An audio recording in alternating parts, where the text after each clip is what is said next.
Apa sih alasan istri Eza Gionino gugat cerai suaminya? Apakah benar ada KDRT? Dan apakah ada perebutan hak asuh anak? Ayo kita bahas.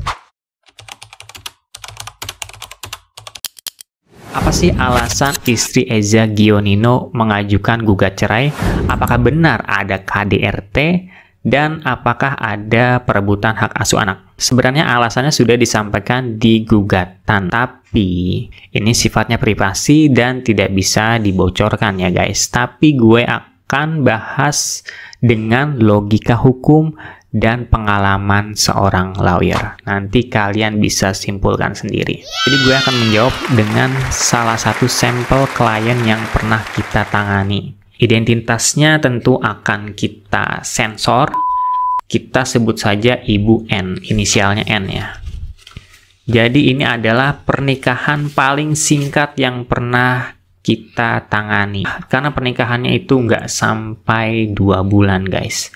Jadi mereka ini, Ibu N, menikah itu pada 28 Mei 2025. BTW, mereka belum ada hubungan suami istri sama sekali ya, karena sudah ada cekcok duluan.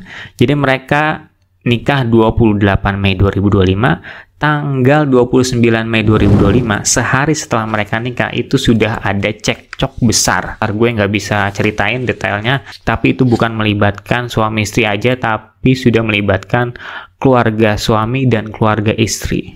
Dan pada 2 Juni 2025, ini sudah ada KDRT.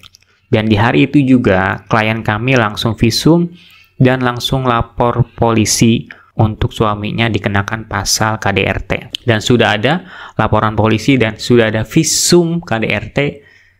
Kurang dari 1 bulan setelah itu, dia langsung ajukan gugatan ke Pengadilan Agama Tiga Raksa. Jadi ini memang benar-benar sangat singkat sekali perjalanan ceritanya. Dan apakah dikabulkan atau ditolak oleh hakim karena mereka nikah di akhir Mei, di akhir Juni klien kami menggugat suaminya.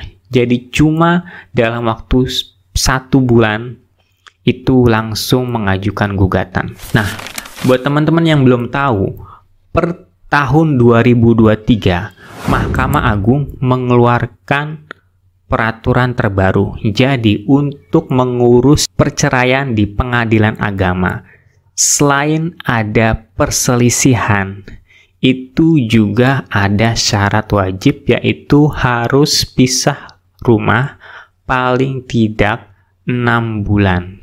Jadi minimal harus sudah pisah rumah 6 bulan baru bisa diterima pengajuan cerainya. Jadi harus pisah rumah paling tidak 6 bulan terlebih dahulu berturut-turut, atau bisa langsung ajukan kalau misalnya ada KDRT.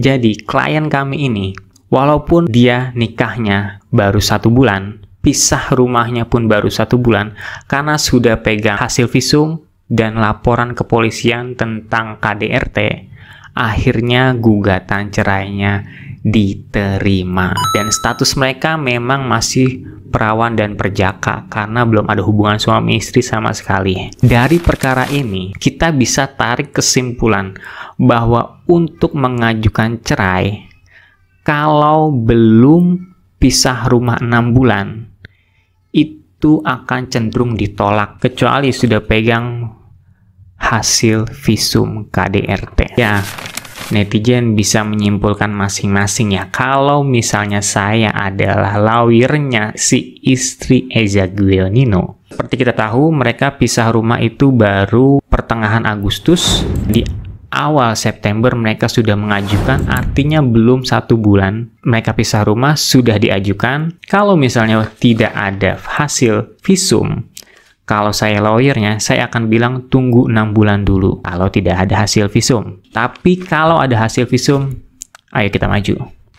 Kurang lebih seperti itu. Terus apakah ada perebutan hak asuh? Ya betul, memang sudah dikonfirmasi bahwa di gugatan istrinya itu ada permintaan untuk hak asuh. Tapi yang perlu teman-teman ketahui, hak asuh itu bukan hak milik. Jadi tidak ada yang namanya hak memiliki anak. Karena anak itu bukan barang ya teman-teman. Jadi walaupun nanti dikabulkan si istri yang mengasuh, dia sebagai ayahnya masih bisa datang, bertemu, bermain dengan anaknya. Jadi akses ke anak itu tidak boleh ditutup walaupun si istri dia menang hak asuh. Karena sekali lagi, anak itu bukan hak milik. Tidak ada hak milik untuk anak karena anak bukan barang. Kayak gitu. Dan kalau kamu mau tanya-tanya, mau konsul, bisa ke nomor ini. Nah, bagaimana pendapat kamu nih? Menurut kamu, ada KDRT atau tidak? Jawab di komen.